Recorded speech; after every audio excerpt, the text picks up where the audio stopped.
పాయింట్ను సవరణ చేయాలి రోస్టర్ పాయింట్ను సవరణ చేయాలి రోస్టర్ పాయింట్ను సవరణ చేయాలి రోస్టర్ పాయింట్ను 8వ తారీఖు రిలే నిరాహార దీక్షను 8వ తారీఖు రిలే నిరాహార దీక్షను విజయవంతం చేయాలి.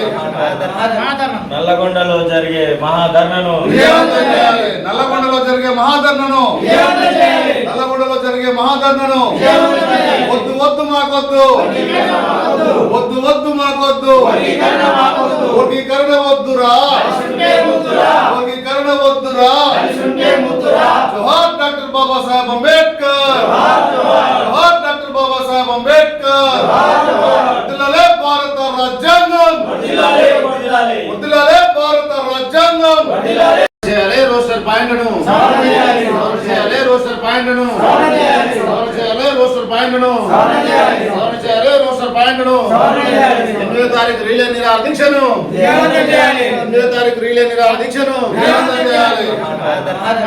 నల్లగొండలో జరిగే మహాధర్నాను విజయవంతం చేయాలి. నల్లగొండలో జరిగే మహాధర్నాను నల్లగొండలో జరిగే మహాధర్నాను వద్దు వద్దు మాకొద్దు వద్దు వద్దు మాకొద్దు వర్గీకరణ వద్దురా వర్గీకరణ వద్దురా. జోహార్ డాక్టర్ బాబాసాహెబ్ అంబేద్కర్ జోహార్ డాక్టర్ బాబాసాహెబ్ అంబేద్కర్. వర్ధిల్లాలే భారత రాజ్యాంగం వర్ధిల్లాలే భారత రాజ్యాంగం. 8వ తారీఖు 8వ నెల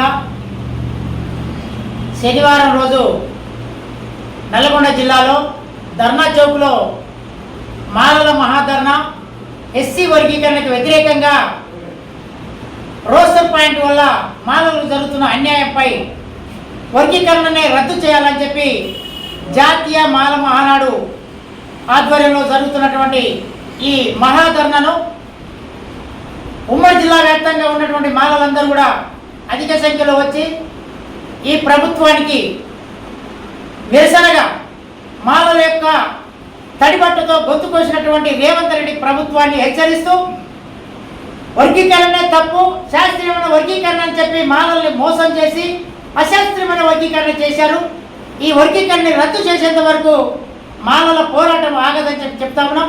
రేపు జరగబోయే మాలల మహాధర్నా కార్యక్రమాన్ని విజయవంతం చేయాలి. గోల్సేజులు అదేవిధంగా మరి భోగరి విజయ్ గారి నాయకత్వంలో జరిగేటటువంటి ఈ మహాధర్నా కార్యక్రమానికి మాలలందరూ ఇచ్చేసి వారికి మద్దతుగా మాల మహానాడు జాతీయ అధ్యక్షుడిగా జిల్లా అధ్యక్షుడు బొప్పల్ నాగేష్ గారు, అదే ఉద్యమ సంఘాల అధ్యక్షులుగా మరి మానగోడి శ్రీనివాస్ గారు, మరి జోసఫ్ గారు, మరి వివిధ సంఘాల నాయకులందరూ కూడా మాకు మద్దతు ఇవ్వాలి. మరి జరుగుతున్నటువంటి అన్యాయం తెలంగాణ రాష్ట్రంలో మాలలకు తీవ్రమైన నష్టం జరుగుతూ ఉన్నది. తెలంగాణ రాష్ట్రంలో మా సోదరుల కంటే మాలలు వెనకబడి ఉన్నారు. సమగ్ర సర్వే చేసి శాస్త్రీయంగా వర్గీకరణ చేస్తామని చెప్పి సుప్రీంకోర్టు గైడ్లైన్స్ తీసుకోకుండా అశాస్త్రీయమైన చేసినటువంటి ఈ రేవంత్ రెడ్డి ప్రభుత్వాన్ని దుయ్యబడతా ఉన్నాం, విమర్శిస్తా ఉన్నాం. కాదు, భవిష్యత్తులో రాబోయే ఎన్నికల్లో ఓటు అనే ఆయుధంతో ఈ ప్రభుత్వానికి గుణపాఠం చెప్పబోతా ఉన్నారు మాలలని చెప్పి తెలియపరుస్తా ఉన్నాం. రేపు జరిగేటువంటి ఈ మాలల మహాధర్నా కార్యక్రమాన్ని విజయవంతం చేయాల్సిందిగా మేము కోరుతా ఉన్నాం. జై భీమ్, జై మాల.